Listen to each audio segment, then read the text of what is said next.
This was a few years ago in my old house around Halloween. One day I'm a 43-year-old man and I was home alone in my house. I have a wife, 3 kids, and a dog. I'm in my basement cutting wood and working when all of a sudden I hear thumping on the ceiling above me on the first-level floor. It's rhythmic and almost perfectly in beat. I'm a handyman and do a lot of my own fixing and know the usual sound houses make. This was not usual. I start to follow the thumping around the first floor. It's as if someone or something is walking around. I call out my wife's name. No answer. My kids, no answer. Just soft moaning that is getting louder with the thumps. My dog is with me in the basement and following the sound with me with his tail straight up. Completely silent. This was weird because I have a loud, jumpy dog. I then slowly follow the thumping to the steps, and I hear a weak old woman's voice calling for Jimmy.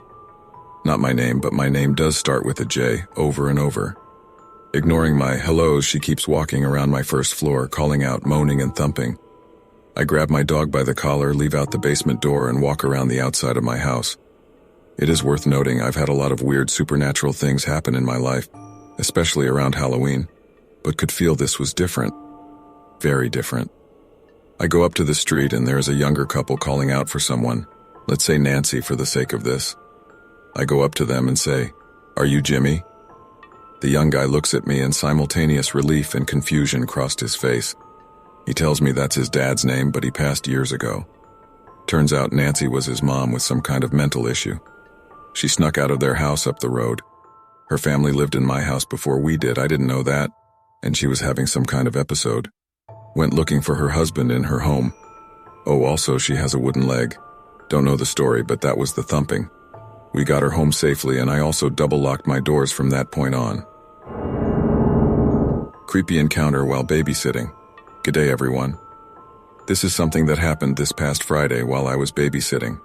For a little bit of context, I'm 21-year-old female, a college student, and have been babysitting since I was 14.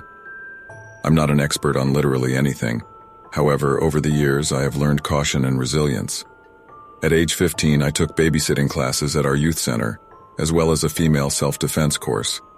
So I babysit at least once a month for this one family. I like them because they pay me more than my usual hourly rate. They have a big house with internet that I can use to do homework, and the 2 kids are surprisingly well-behaved and compliant. So the 2 parents have like a monthly ritual of going out around 5 p.m. and returning a little after 2 a.m. I'm always offered to sleep in the guest bedroom and stay until morning. I usually just stay awake and abuse their satellite TV, and then leave when they come back. The house is in a nice neighborhood without a whole lot of neighbors. Very quiet. Also, their house is armed with an alarm system that I have the code to, and can arm and disarm it through my phone. That'll be relevant in a little while. So I always take them for pizza at this place that has like an arcade. I do this so that they tire themselves out and go to bed early. Plus, the little girl that I babysit is also on a mission to win a family of stuffed animals from the prize store, so I'd be the world's worst babysitter if I didn't guide her in that pursuit. If anyone's maybe wondering for whatever reason, after Friday night she only needs the daddy stuffed animal before her collection is complete. Go girl. Anywho, I'm rambling. I was sitting at a table and watching them play in a ball pit, while also texting on my phone. This couple came over and sat at the same table as me. It was a long table with parents scattered here and there, so this wasn't alarming. The couple looked normal enough. Both were probably in their mid-20s, possibly a little older. They talked to each other, but then the guy asked me, "Are you the one babysitting Dr. So-and-so's kids?" So the parents of these children are both doctors, and the specific region that we live in, this would be common enough information, but I still chose to answer their question with an irrelevant statement. "I wonder what they use to make the pizza here." Yeah, I know. I'm a master of deception. I deserve an Oscar for my performance. However, they seemed to see right through my clever ruse. They started making weird comments.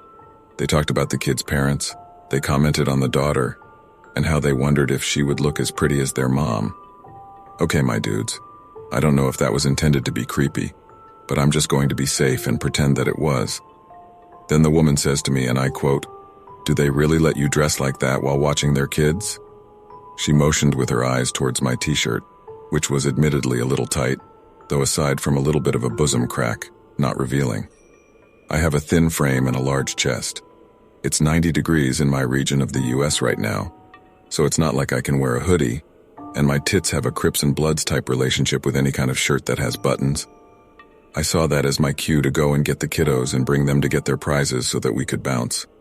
After some very thought-provoking and philosophical debating, they both got their prizes and we headed back over to the house. So fast forward a few hours, both kids were bathed and put to sleep. I delivered a heartwarming rendition of Goodnight Moon and read a very spooky chapter of The Werewolf of Fever Swamp and tucked them into dreamland. It was around 9 p.m. I was caught up on homework and was just watching TV when I heard some movement on the porch. I didn't think much of it at first, but the doorknob started rattling violently. I initially started moving towards the front door to see who it was, but miraculously I remembered that it was late at night. I was home alone with 2 kids, and I very much wanted to live.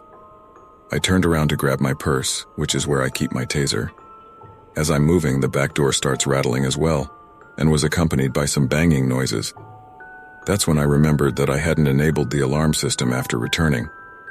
Now, if this was a horror movie scenario, of course the alarm wouldn't have worked, and the intruders would have made their way inside. I hate to disappoint if you were expecting something more exciting, but I enabled it again, quite easily with no incident. I ran upstairs and grabbed the 2 kids. I put them in their parents' room, in the walk-in closet. I still hate that I scared them. When I gathered them up, I gave no context as to what was going on. I didn't want to tell them that someone was trying to break into the house, but in the process the fear of not knowing seemed to be worse. I instructed them to stay in there and stay quiet, and only to open the door if they hear me talking to them. I then locked the bedroom door, which is the only door on the upstairs floor that locks. I sat there with my taser out and hit the panic button on the phone app. Several minutes went by, then I got the notification through the app that the alarm system was disabled. I planned on calling 911, even though the panic button already took care of that, but I found it more beneficial to arm it back. Then it disarmed again, so I armed it again. Then it disarmed once again, so I armed it once again. By this time, I could hear what sounded like 2 sets of footsteps walking up the stairs. Good job, girl. You locked yourself inside with 2 potential assailants. I was holding it together for the sake of the kids, but not too deep inside. I was scared to death. When I heard the footsteps get near the door and saw the knob twisting, I took a deep breath and pulled the trigger on my taser, just to let them know that I was armed, though it realistically wouldn't do much good. I informed them through the door that the alarm was triggered and police were on their way. Thankfully, I was greeted by a familiar voice. "It's the doctor, you're safe." I opened the door and ran into their arms and started sobbing. I hadn't realized truly until it was over just how scared I really was. The kids came out without me giving them the okay, but their parents were there, so I'll let it slide. When I enabled the alarm on my phone, they both got the notification from the place they were at. With the app, you have the option to view the porch cameras as well. When they got the notification that the panic button was activated, they saw through the camera that there were people on each side of the house, 1 man, 1 woman. When the alarm kept disarming, that was them trying to get into the house. Police report was filed by them, and I gave a statement mentioning the 2 weirdos I met earlier that day, even though there was really no evidence that would directly point to them. Camera footage didn't give any positive face IDs either. So, yeah, I was scared. I'm getting over it now. I'm just grateful that the couple that I was babysitting for were close enough to make it to me. I hate to say it, but I find the police response time to be terrible. I'm currently back in my own apartment an hour away.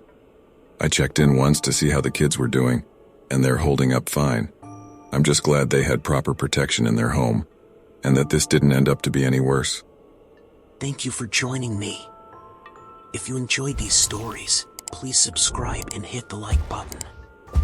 I will see you next time on The Dark Side of My Room.